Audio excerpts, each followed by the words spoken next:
Shalom, selamat pagi. Sate pagi hari ini kita akan membahas seri doa Bapa kami dengan tema lepaskanlah kami daripada yang jahat dan subtema menjadi bijaksana dalam menilai. Saya mempelajari buku filsafat dari seorang filsuf Tionghoa yang bernama Feng Youlan. Pada waktu tua dia menulis satu buku yang tebal berjudul A History of Chinese Philosophy. Waktu saya membaca, saya menemukan satu kalimat di awal buku ini, yaitu di bagian pendahuluan, yang lebih penting dari seluruh isi buku itu. Dalam pendahuluan dia mengatakan bahwa di dalam menyelidiki filsafat, engkau bukan hanya perlu mengetahui apa isi yang ditulis dari halaman pertama sampai halaman terakhir.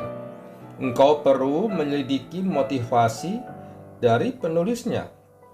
Saya mempelajari Heidegger, saya mempelajari Hegel, saya mempelajari Schelling, saya mempelajari Kant, saya mempelajari Shakespeare. Waktu saya mempelajari tulisan mereka, saya mau tahu apa motivasi mereka menulis buku mereka. Ada satu kalimat yang menggerakkan saya dari Colin Brown ketika dia berkata, David Hume menulis A Treatise of Human Nature bukan tentang pemahaman manusia, tetapi dia ingin orang Inggris tahu bahwa orang Skotlandia lebih pintar dari mereka.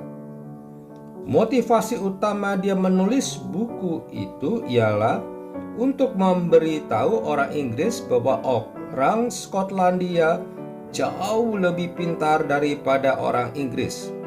Skotlandia dan Inggris pernah melakukan referendum. Hasilnya, 55% orang Skotlandia tidak ingin lepas dari Inggris, tapi 45% ingin lepas. Saya kira yang 45% itu lebih pintar daripada yang 55%. Tapi dunia nasibnya selalu ditentukan oleh demokrasi. Dua orang paling penting di dunia Yunani kuno, Plato dan Aristoteles, berpendapat bagaimana mungkin nasib negara diserahkan pada mayoritas penduduk yang umumnya tidak pintar. Bolehkah nasib seluruh negara digantungkan pada demokrasi? Banyak orang yang ikut memilih umumnya tidak pintar. Kalau yang memilih itu banyak orang pintar, maka negara itu akan bahagia. Jadi mereka tidak percaya bahwa demokrasi. Dalam buku saya telah mengatakan bahwa demokrasi hanya berfungsi jikalau massa diberikan pendidikan yang merata dan pintar. Selanjutnya, yang diberi pendidikan dapat memberi informasi yang transparan dan bisa dipercaya. Kalau dua unsur ini tidak ada, demokrasi itu menghancurkan negara. Umumnya, orang yang tidak terpelajar jumlahnya lebih banyak daripada orang yang pintar. Jadi, orang yang tidak terpelajar ini memiliki hak pilih dalam jumlah yang lebih besar, sehingga merekalah yang menetapkan nasib dari sejarah. Ini menakutkan sekali. Orang Skotlandia telah menghasilkan banyak orang yang sangat penting dalam sejarah. Semenjak John Knox dari Edinburgh pergi ke Jenewa dan belajar teologi reform, kitab suci, dan mandat budaya dari Calvin, dia mulai melihat kerajaan Skotlandia banyak bobroknya. Raja-raja banyaknya berzina. Orang-orang di istana sangat buruk moralnya. Tetapi bagaimana membuat Skotlandia bisa bangkit menjadi negara yang beres, sehat, dan makmur? Mereka harus kembali kepada firman Tuhan. Maka John Knox mulai memperkembangkan khotbahnya untuk mencerdaskan bangsa. Seperti apa yang saya kerjakan di Indonesia. Saya bukan datang membius kamu, saya membuat kamu cerdas. Saya di sini bukan menipu kamu. Saya adalah pendeta reform yang ingin engkau cerdas, membongkar pikiranmu, menggali potensimu, membuat hubunganmu dengan Tuhan jujur dan sungguh-sungguh. John Knox mencerdaskan orang Skotlandia. Lambat laun mereka mulai mengerti dan mengetahui kebobrokan kerajaan Inggris dan Ratu Skotlandia.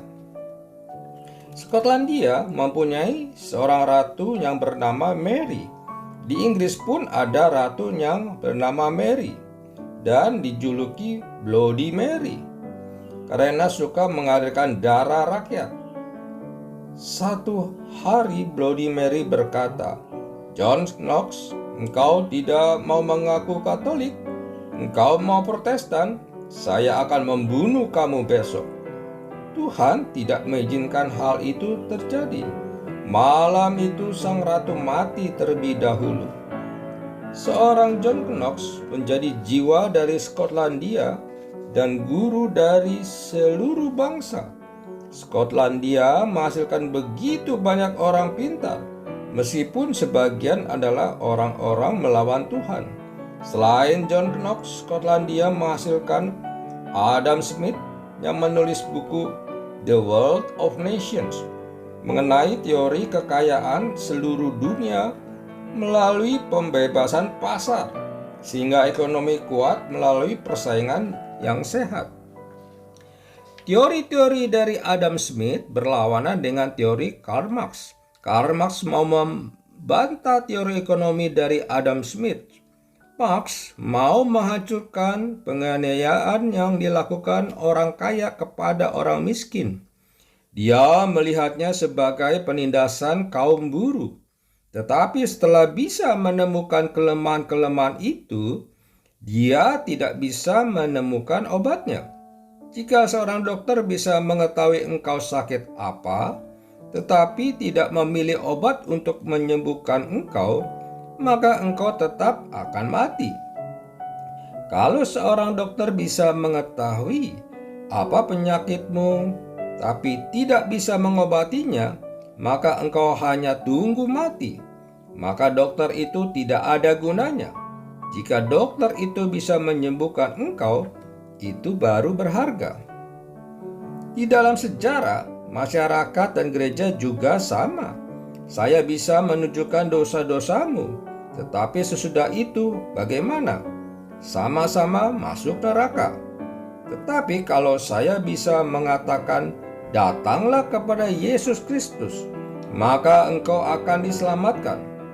Mari kita bertobat dan kembali kepada Tuhan. Itulah obatnya. Jika kita tidak mempunyai obat, hanya mengetahui apa penyakitnya, maka kita tidak memiliki pengharapan untuk mengubah dunia.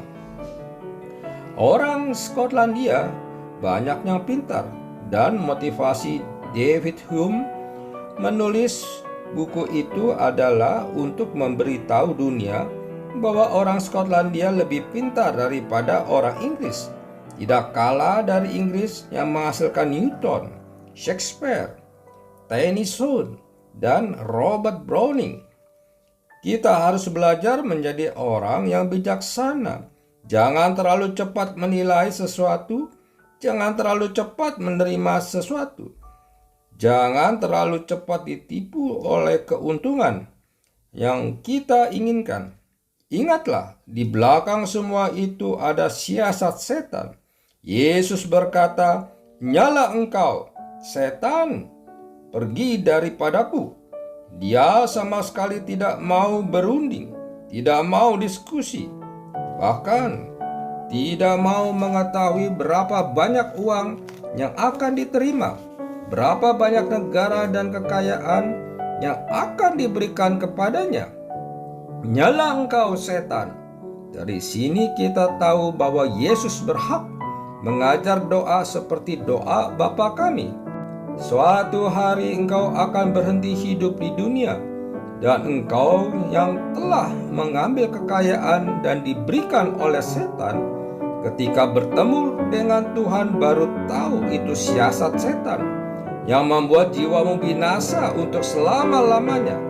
Saat itu engkau baru sadar bahwa itu tipuan dari setan, tetapi sudah tidak ada waktu lagi untuk bertobat karena engkau terlalu percaya pada tipuan si jahat itu.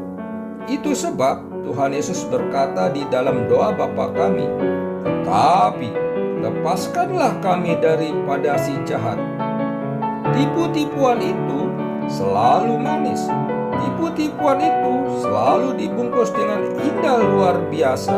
Dan untuk bisa membongkar dan masuk melihat ke dalamnya dan menemukannya segala siasat yang tersembunyi itu tidaklah mudah.